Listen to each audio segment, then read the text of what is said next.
जेठानी जी, हमें आपके बेटे को नहीं रखना।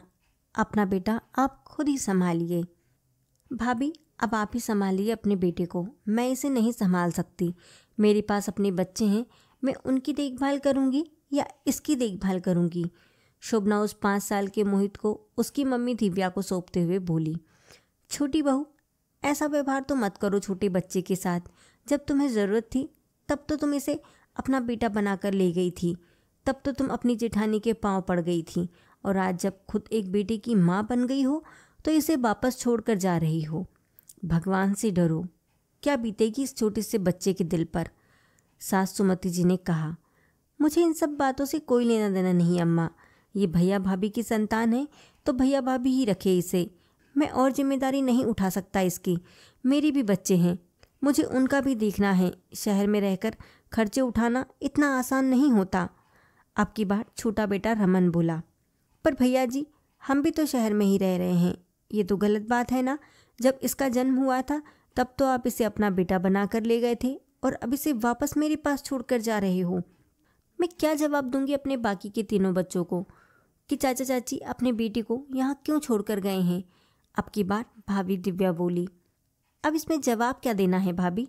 साफ साफ बोलो कि ये बेटा आपका है, इसे आपने जन्म दिया है, तो ये उनका छोटा भाई है। इसमें भला डरने की क्या बात है? डंके की चोट पर बताओ, उन्हें भी और इसे भी। रमन ने कहा। अरे कितना गलत कर रहे हो तुम लोग। ये छोटा सा बच्चा तुम्हें अपने मम्मी पापा मान चुका है और अपने मम्मी पापा को ताऊ ताई। अब तुम इसे यहाँ छोड़कर जाओगे तो उसके छोटे से बाल मन पर कितना असर होगा? कुछ सोचा भी है या अपने स्वार्थ में कुछ दिख भी नहीं रहा तुमको? सुमति जी डांटते हुए बोली। अम्मा, अब तुम चाहे कितने भी चीखो चिल्लाओ, मेरी क्षमता नहीं है कि मैं इसे पाल सकूं। जब इसके माँ बाप हैं तो भला मुझे क्या लेना देना इससे? हमने कोई इसका ज़िंदगी भर का ठेका ले रखा है क्या? मेरी भी ठीक ठाक नौकरी है। अपने बच्चों को संभालो, हमारा भी परिवार है। रमन बेशर्मी पर उतारू हो गया। ये देखकर अब तक चुप बैठे बड़े भाई राजन जी ने कहा। तुम्हें परेशान होने की ज़रूरत नहीं है छोटे। मोहित मेरा बेटा है तो मैं उसे पाल लूँगा, भगवान की कृपा से। अभी उसके पापा के हाथ पैर चलते हैं।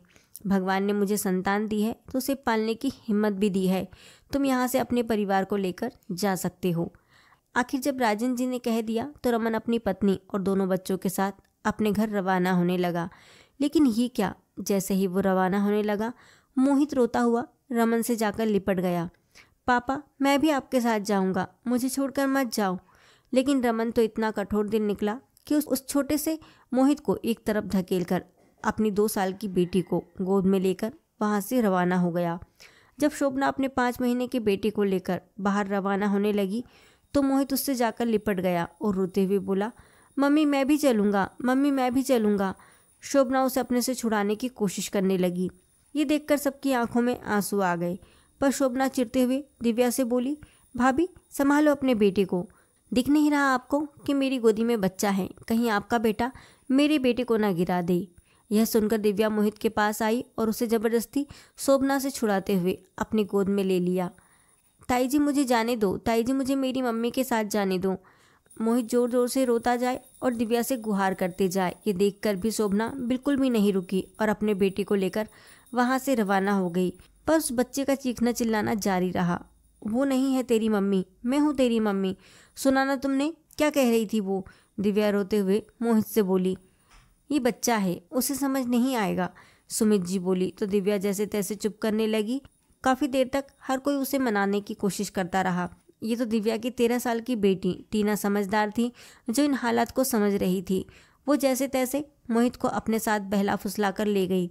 वे सब देखकर रोती हुई अम्मा ने राजन की तरफ देखा तो राजन जी बोला, अम्मा अब तुम कोई बात दिल पर मत लेना, धीरे धीरे हम मोहित और अपने बच्चों को संभाल लेंगे।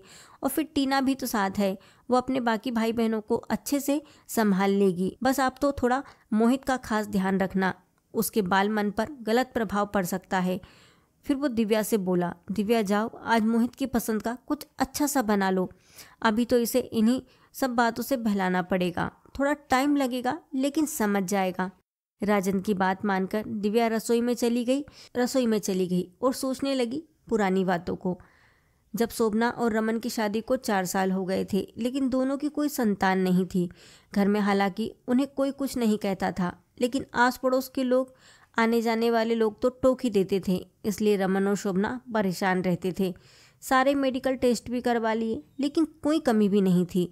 सुमित जी ने कोई पूजा, कोई मंदिर नहीं छोड़ा, छोटी बहू के भी बच्चा हो जाए, लेकिन कोई फ़ायदा नहीं हुआ। राजेंद्र और दिव्या के तब 3 बच्चे थे। उन्हीं दिनों दिव्या दोबारा प्रेग्नेंट हो गई, पर इस बार वो बच्चा नहीं चाहती थी, क्योंकि पहले से ही 3 संतान थी। ऊपर से राजेंद्र का काम भी ठीक ठाक ही चलता था। इतनी महंगाई के दौर में बच्चे को दुनिया में लाना आसान है, लेकिन पालना बहुत मुश्किल। उसने ठान लिया कि वो एबॉर्शन करा लेगी। इस बारे में उसने सुमति जी से कहा तो सुमति जी भी राजी हो गई। लेकिन जब शोभना और नमन को बात पता चली तो दोनों ने दिव्या के पैरों में पड़ गए। भाभी, आप एबॉर्शन मत कराओ, ये बच्चा हमें दे दो। क्या पता भगवान ने आपके जरिए हमें हमारा बच्चा देने की ठानी हो। कम से कम आपके इन बच्चों के जरिए हम भी माता पिता कहलाएंगे। ये सुनकर सुमित जी भी अपनी हाँ में हाँ मिलाने लगी। लेकिन दिव्या को समझ में नहीं आया कि वो क्या करे, पर फिर भी उसने कहा, देखो शोभना, बात को समझो। तुम में कोई कमी नहीं है। आज नहीं तो कल तुम माता पिता बन ही जाओगे। फिर अपनी संतान होने के बाद तुम उसके साथ पराये जैसा व्यवहार करो, ये सही नहीं होगा। उस बच्चे के मन पर गलत असर पड़ेगा। जब तुम खुद माता पिता बन जाओगे तो फिर क्यों बच्चों को गोद लेना। लेकिन दोनों ही नहीं माने और उनके साथ साथ सुमति जी भी अड़ गई। अरे ऐसा कुछ भी नहीं होगा बड़ी बहू, मेरी जुबान है ये। तो बहू तू तो वैसे भी उसे ख़त्म करने जा रही थी, तो सोच तेरे कारण किसी की गोद भर जाएगी। ये बच्चा अपनी किस्मत लेकर आया है, इसकी किस्मत में खूब ठाट बाट है। और ये जो तेरा डर है ना भविष्य को लेकर, ऐसा कुछ भी नहीं होगा। अपनी सास पर विश्वास कर। आखिर सबके इतने कहने पर राजेंद्र जी ने भी दिव्या को समझाया तो दिव्या मान गई। 9 महीने बाद दिव्या ने मोहित को जन्म दिया और उसके साथ ही रमन और शोभना उसके माता पिता बन गए। दोनों उसका अच्छे से ख्याल भी रखते थे। शोभना भी अब खुश रहने लगी थी और ये खुशी तब दुगनी हो गई जब वह 3 साल बाद एक बेटी की माँ बन गई। तब वो कहती थी कि मेरा परिवार पूरा हो गया। पर असल समस्या तब शुरू हो गई जब शोभना दूसरी बार प्रेग्नेंट हुई और उसने बेटी को जन्म दिया। अब खुद का बेटा हो जाने के बाद रमन और शोभना को मोहित बिल्कुल भी नहीं सुहाता था। उन्हें लगता था कि वो तो अपने भाई भाभी के बच्चे को संभाल रहे हैं। उन्होंने तो जैसे मोहित को भुला ही दिया। बात बात पर उसे झिड़क देना, उसका ध्यान ना रखना, कहीं जाना हो तो उसे राजन जी और दिव्या के पास छोड़कर चले जाना उसकी आदत हो गई थी। दोनों मन ही मन चाहते थे कि राजन और दिव्या अपने बच्चे को वापस अपने पास रख ले और उन्हें मोहित से छुटकारा मिले। पर क्योंकि बच्चे के लिए वो दोनों ही खुद दिव्या के पीछे पड़े थे, इसलिए वो बोल नहीं पा रहे थे। सुमित जी, राजन जी और दिव्या को सब समझ में आ रहा था, लेकिन वो कुछ बोल नहीं रहे थे। उन्हें तो यही लगता था कि शायद ये उनकी गलतफहमी है। छोटे बच्चे के साथ वो उसे संभाल नहीं पा रहे हों, पर साथ ही वो अपनी बेटी के साथ ऐसा व्यवहार तो नहीं कर रहे थे। पर आज जब सुमित जी ने उन दोनों को इस बारे में टोका तो इतनी सब बहसबाजी हो गई। आज उन्होंने अपने मन की बात कह दी और मोहित को फाइनली अपने माता पिता के पास छोड़ ही दिया।